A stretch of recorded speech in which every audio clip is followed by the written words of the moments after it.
쭉 보셨던 취준생들의 분노가 커진 이유는 바로 취업시장, 특히 경제가 얼어붙고 있어서일 겁니다. 박영선 중기부 장관이 어제 민주당 초선 의원들의 강연하는 자리가 있었는데요. 여러 가지 언급 중에 눈길을 끄는 대목 하나가 있었습니다. 목소리 들어보겠습니다.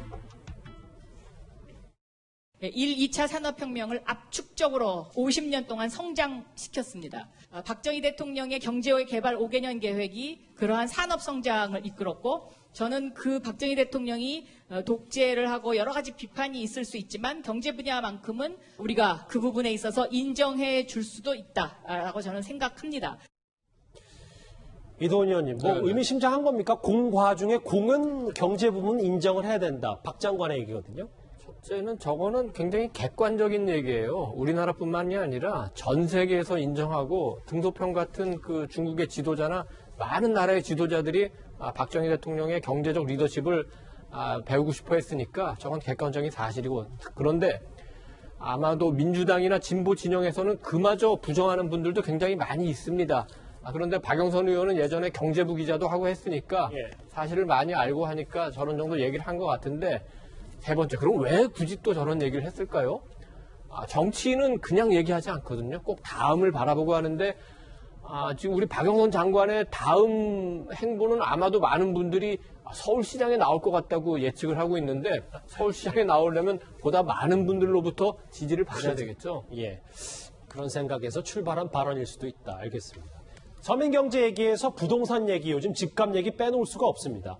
3040, 이 젊은 세대, 청년 세대 주거 사다리만 치워놨다는 이 비판을 받고 있는 문재인 정부의 21번째 부동산 대책이 지난주에 발표가 됐습니다.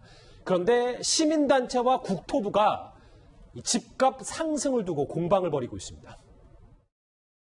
부동산 문제는 우리 정부에서는 자신 있다고 장담하고 싶습니다. 전국적으로는 부동산 가격이 오히려 하락했을 정도로 안정화되고 있습니다. 문재인 정부에서는 서울 아파트 값을 철저히 잡는 데 실패하는 것으로 드러났고요. 이명박 박근혜 8년 동안 1억이 올랐는데 서울 아파트가 문재인 정부 3년 만에 3억이 올랐어요. 7.5배 빠른 속도로 문재인 정부가 서울 집값을 폭등시키고 있다. 김경진 의원님, 저 경실련이 그제 이틀 전에 52% 올랐다라고 했더니 국토부가 아니다, 우리는 14%라 그랬더니 오늘 아니 14% 근거는 뭐냐, 왜 집값 오르는 거 숨기려고 하는 거 아니냐라는 게 오늘 경실련의 주장이거든요. 네, 최근에 진중권 교수가 SNS에서 그런 말을 했습니다. 최근에 시민단체 중에서 그나마 유일하게 정부를 제대로 비판하는 시민단체는 경실련밖에 없다, 이제 그렇게 얘기를 했었는데요. 저게 이제 수치 문제 아니겠습니까? 중위값 상승률 수치가 14.2%가 맞느냐, 아니면 52%가 맞느냐. 이게 둘 중에 하나는 거짓말이고 둘 중에 하나는 맞는 얘기거든요. 그렇겠죠. 그래서 경실련에는 국토부에게 그럼 우리 토론회까지 한번 해보자 이러는데 국토부는 지금 피하고 있는 상황이거든요, 보면. 그래서 사실은 정부에서도 최소한 통계에 있어서는 좀 정직해야 될 것 같아요.